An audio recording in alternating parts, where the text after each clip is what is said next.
পর্যটন শিল্পের অন্যতম সম্ভাবনাময় স্থান রাজশাহীর পুঠিয়া। প্রকৃতির শ্যামল ছোঁয়ায় নারকেল সুপারি আর জলদিঘি ঘেরা পুঠিয়ায় রয়েছে 14টি পুরাকীর্তি। নাটোর থেকে 20 কিলোমিটার পশ্চিমে ঢাকা রাজশাহী মহাসড়কের পাশে পুঠিয়া অবস্থিত। পুঠিয়া ত্রিমোহনী মোড় থেকে 500 মিটার দক্ষিণে গেলেই চোখে পড়বে রাজাদের তৈরি নান্দনিক সব স্থাপনা। এটা পুঠিয়া রাজ এস্টেটের মূল ভবন।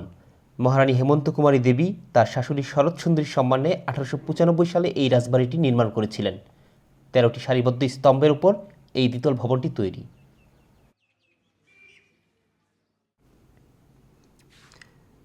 রাজবাড়ির পাশেই পুঠিয়ার বড় গোবিন্দ মন্দির। এই মন্দিরের দেয়ালে রয়েছে টেরাকোটা কারুকার্য খচিত বিভিন্ন নকশা। 1616 সালে রাজা প্রেমনারায়ণ এই মন্দিরটি নির্মাণ করেছিলেন। এখানে রয়েছে রামায়ণ মহাভারতের স্থির চিত্র।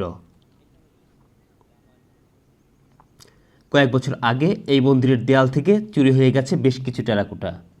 2004-এ পুঠিয়া চ্যারেন স্টেটের ছোট গোবিন্দ মন্দিরের গাত্র হইতে টেরাকোটাগুলো চুরি হয়েছিল। তখন এখানে সিকিউরিটি গার্ড ছিল না। 4 তলা বিশিষ্ট সুদৃশ্য এই মন্দিরটির নাম দোল মন্দির। এর চূড়া থেকে পুঠিয়ার স্থাপনাগুলোকে খুব চমৎকার দেখা যায়। এর একটু উত্তর দিকে তাকালেই চোখে পড়বে এশিয়ার বৃহত্তম শিব মন্দির। 71 সালে এই মন্দিরের দেয়ালে খোদাই করা দেবদেবীরা আক্রান্ত হন পাক হানাদার বাহিনীর। এই মন্দিরটি ভুবনেশ্বর শিব মন্দির বলা হয়। এই মন্দিরটি 1232 সনে নির্মিত বঙ্গাব্দ। এই মন্দিরটি নির্মাণ করছিলেন পুঠিয়া মহারানী ভুবনমোহী দেবী।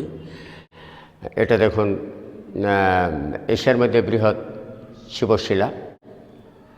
এটা প্রত্যেক দিন পুজো হয় সকাল সন্ধ্যায়। দূর দূরান্ত থেকে ভক্তরা এখানে আসেন শিবকে তাদের শ্রদ্ধা জানাতে। জলদিঘি ঘেরা নান্দনিক সৌন্দর্যের পুঠিয়ার দক্ষিণে রয়েছে চারানি রাজার ছোট গোবিন্দ মন্দির, আন্নিক মন্দির ও গোপাল মন্দির।